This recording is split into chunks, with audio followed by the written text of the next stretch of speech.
جیسے ہی اس کی نظریں کار کی سائیڈ شیشے پر پڑی تو اسے سیاہ رنگ کی کار اپنے پیچھے آتی دکھائی دی، تو وہ بے اختیار چونک پڑا کیونکہ پچھلے موڑ پر بھی اسے وہ اپنے پیچھے دیکھ چکا تھا۔ اس کار کے بمپر پر ایک محسوس سٹیکر سے اس نے اسے پہچان لیا۔ کار میں 2 آدمی تھے۔ عمران شک پڑتے ہی کار کو دانستہ مختلف سڑکوں پر موڑ کر لے گیا، لیکن وہ کار واقعی اس کے پیچھے تھی۔ اب عمران کو یقین ہو گیا کہ یہ کار واقعی اس کا تعاقب کر رہی ہے، تو عمران نے کار کا رخ ایک نسبتاً ویران سڑک کی طرف موڑ دیا۔ چند لمحوں بعد اس نے اپنے عقب میں آنے والی کار کو چیک کر لیا۔ اس کے ساتھ ہی اس نے کار کی سائیڈ سیٹ کو اٹھایا اور نیچے بنے ہوئے مخصوص لکڑی کے باکس میں موجود گیس پسٹل نکال کر اس نے اسے چیک کیا کہ اس میں کیپسول موجود ہے یا نہیں، پھر اسے جیب میں ڈال کر کار کی رفتار آہستہ کر دی۔ پھر کچھ آگے جانے کے بعد اس نے ایک موڑ کاٹتے ہی کار کا رخ تیزی سے بائیں طرف کو موڑا تو اس کی کار سڑک پر آڑی ہو کر رک گئی۔ اب پیچھے آنے والی کار اس کی کار سے ٹکرائے بغیر سڑک کراس نہیں کر سکتی تھی۔ کار روک کر وہ دروازہ کھول کر نیچے اترا تو اسے عقب میں تعاقب کرنے والی کار موڑ کاٹ کر آتی دکھائی دی۔ عمران نے کار کا دروازہ بند کیا ہی تھا کہ اچانک اس نے عقبی کار کو رکتے ہوئے دیکھا اور اس کے ساتھ ہی کار کی ڈرائیونگ سیٹ کی کھڑکی سے ایک ہاتھ باہر آیا اور پلک جھپکنے میں ریٹ کی تیز آوازوں کے ساتھ ہی مشین پسٹل سے نکلنے والی گولیاں بجلی کی سی تیزی سے عمران کی طرف لپکی۔ عمران کا جسم کسی برقی پارے کی طرح یکلخت ہوا میں اس طرح اٹھتا چلا گیا جیسے کوئی ہائی جمپ لگانے والے کھلاڑی کا جسم ہوا میں اٹھتا ہے، اور عین اسی لمحے گولیاں اس کے جسم کے نیچے سے بال برابر کے وقفے سے نکلتی چلی گئیں۔ اگر عمران اس طرح نہ اچھلتا یا پلک جھپکنے سے بھی کم وقت میں وہ نہ اٹھتا تو گولیاں اس کے جسم کو چھید چکی ہوتی۔ عمران کو معلوم تھا کہ وہ آدمی ہاتھ اونچا کر کے اس کو گولیوں سے چھید سکتا ہے، اس لیے اوپر اٹھتے ہوئے اس کے جسم نے ہوا میں ہی کلا بازی کھائی اور دوسرے ہی لمحے اس کا جسم عقبی کار پر جا پہنچا۔ اس کے دونوں پیر پوری قوت سے کار کی چھت پر پڑے اور ایک بار پھر وہ کلا بازی کھا کر کار کی دوسری طرف جا کھڑا ہوا جہاں سائیڈ سیٹ پر بیٹھا ہوا آدمی دروازہ کھول کر باہر نکلنے کی کوشش کر رہا تھا۔ لیکن جیسے ہی وہ دروازے سے باہر آ کر مڑا، عمران کا بازو گھوما اور وہ آدمی چیختا ہوا ہوا میں کلا بازی کھا کر سڑک کی سائیڈ میں جا گرا، جبکہ ڈرائیونگ سیٹ پر بیٹھا ہوا آدمی عمران کو کار کی دوسری طرف دیکھ کر تیزی سے کار کا دروازہ کھول کر نیچے اترا ہی تھا کہ عمران نے یکلخت جمپ لگایا اور اس کے دونوں ہاتھ ایک لمحے کے لیے کار کی چھت پر پڑے اور دوسرے لمحے اس کے دونوں پیر پوری قوت سے ڈرائیونگ سیٹ سے باہر نکلنے والے آدمی کے سینے پر پڑے اور وہ آدمی چیختا ہوا پشت کے بل نیچے گرا ہی تھا کہ عمران نے ایک بار پھر الٹی کلا بازی کھائی اور اٹھنے کی کوشش کرتے ہوئے اس آدمی نے ایک بار پھر جمپ لگایا اور پھر اچھل کر ایک طرف کھڑا ہو گیا۔ اب وہ آدمی سڑک پر ساکت کھڑا ہوا تھا۔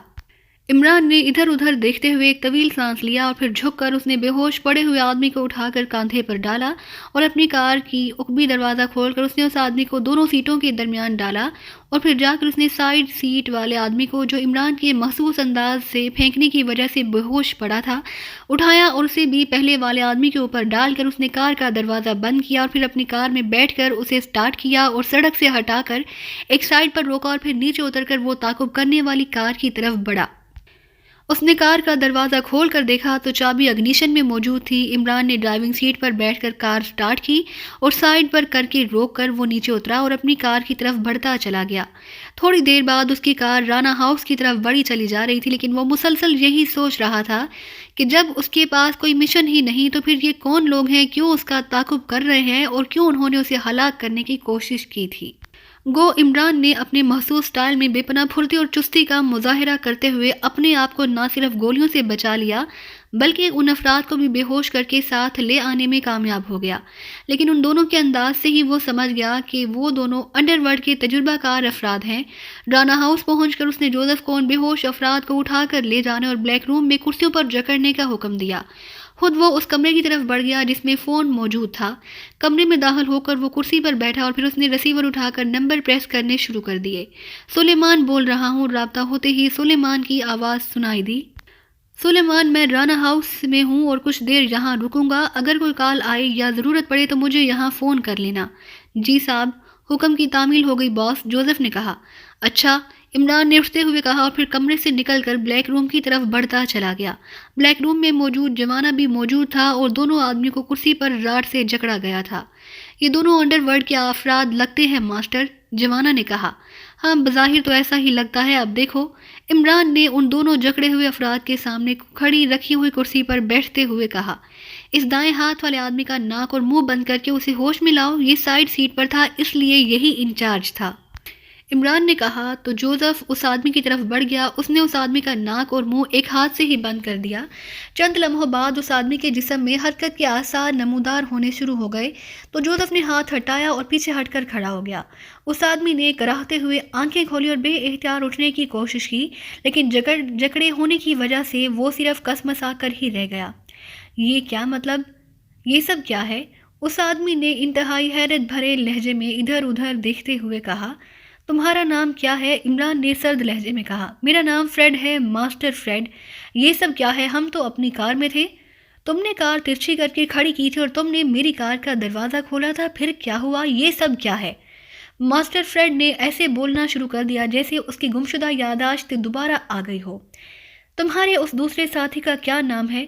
اس کا نام روبر ہے، مگر تم نے ہمیں جہاں کیوں اس طرح جکڑا ہوا ہے، یہ کون سی جگہ ہے؟ تمہاری طرف سے بہت حیرت کا اظہار ہو گیا، اب کام کی بات ہونی چاہیے۔ تم دونوں میری کار کا تعاقب کر رہے تھے، سب کچھ بتا دو ورنہ ان دونوں دیوتاؤں کو دیکھ رہے ہو، یہ تمہاری جسم کی ایک ایک ہڈی توڑ سکتے ہیں اور جہاں تمہاری چیخیں سننے والا بھی ہمارے علاوہ اور کوئی نہیں ہوگا۔ عمران نے انتہائی سرد لہجے میں کہا۔ تعاقب؟ یہ کیا کہہ رہے ہو؟ ہم کیوں تعاقب کریں گے؟ ہم تو تمہیں جانتے تک نہیں، ہم تو مضافاتی علاقے کے باسو جا رہے تھے، ماسٹر فریڈ نے جواب دیتے ہوئے کہا۔ جوزف؟ عمران نے جوزف کو مخاطب کرتے ہوئے کہا۔ یس باس۔ کوڑا لے آؤ اور اس سے سچ اگلواؤ۔ یس باس، جوزف نے کہا اور مڑ کر الماری میں موجود کوڑے کی جانب بڑھ گیا۔ میں سچ کہہ رہا ہوں، واقعی سچ کہہ رہا ہوں۔ تمہارے نام کے ساتھ ماسٹر کا لفظ بتا رہا ہے کہ تمہارا تعلق انڈر ورلڈ سے ہے اور انڈر ورلڈ کے لوگ بغیر کسی خاص مقصد کے کسی کا تعاقب نہیں کیا کرتے، اس لیے تمہارے حق میں بہتر یہی ہے کہ سچ بول دو، پھر تمہیں آزاد کر دیا جائے گا ورنہ تمہاری لاش بھی غائب کر دی جائے گی۔ عمران نے کہا۔ میں سچ کہہ رہا ہوں، ہمارا تم سے کوئی تعلق نہیں، ہم تو باسو جا رہے تھے، ماسٹر فریڈ نے اس بار منت بھرے اور عاجزانہ لہجے میں کہا۔ اس دوران جوزف بھی کوڑا اٹھائے واپس آ گیا تھا۔